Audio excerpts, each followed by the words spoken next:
Hey there, y'all. So it's time to feed Trooper, right? We're going to feed him every morning and every evening. We're going to come out here to the barn. Now, when it comes to your feed, all these are the same.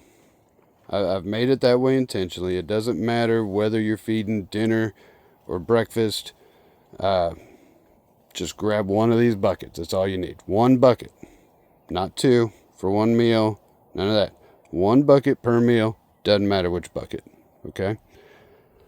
As far as hay goes, we'll go over that in a second. Let me pause this. All right. Sorry about that. So as far as hay goes, you're gonna feed like two of these flakes.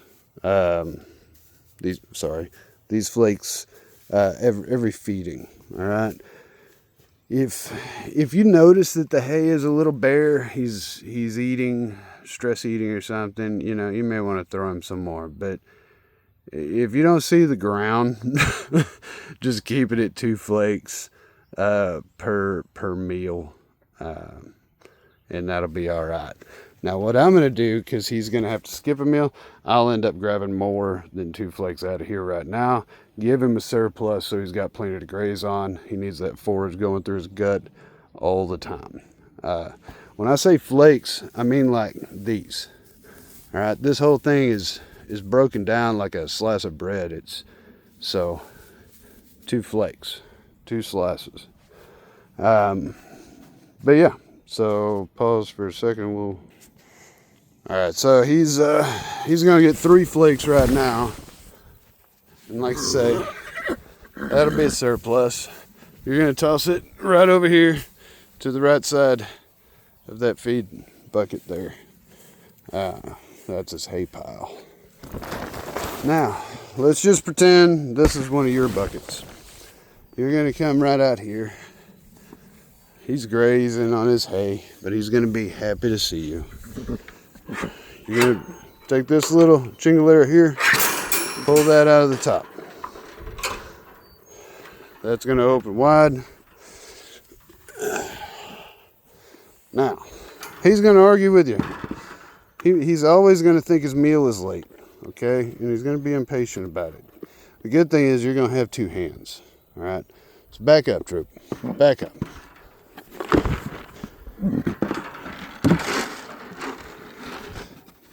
This window, this little window right here, is intentionally made to be able to fit these buckets, all right? So you're going to be fine. Just slide it through there and then pour it out. Bring it back out. Don't let him take the bucket.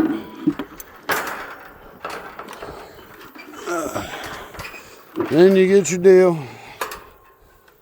All right. It goes back in there. These staples hold it in, just like so.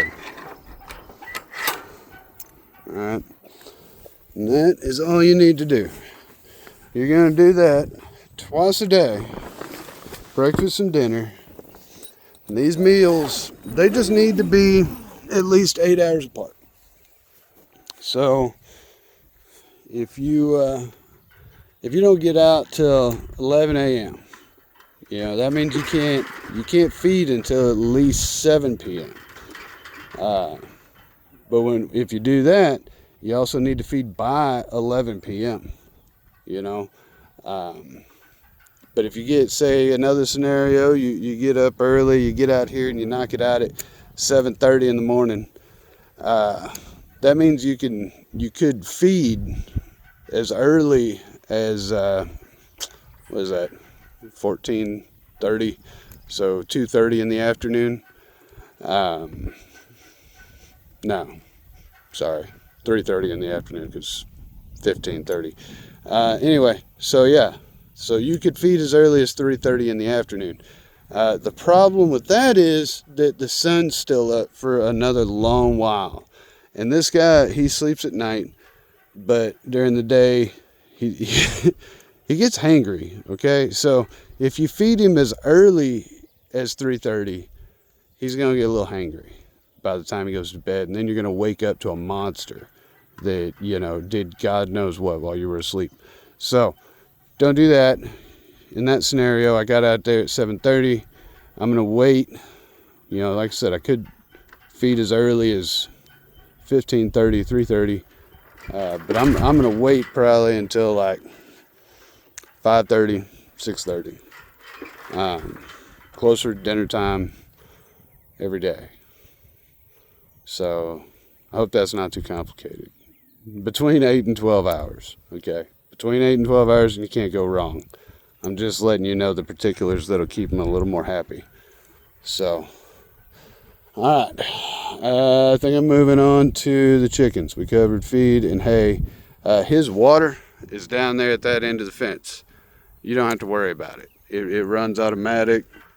It's no concern. So just the feed and the hay. All right, thank you.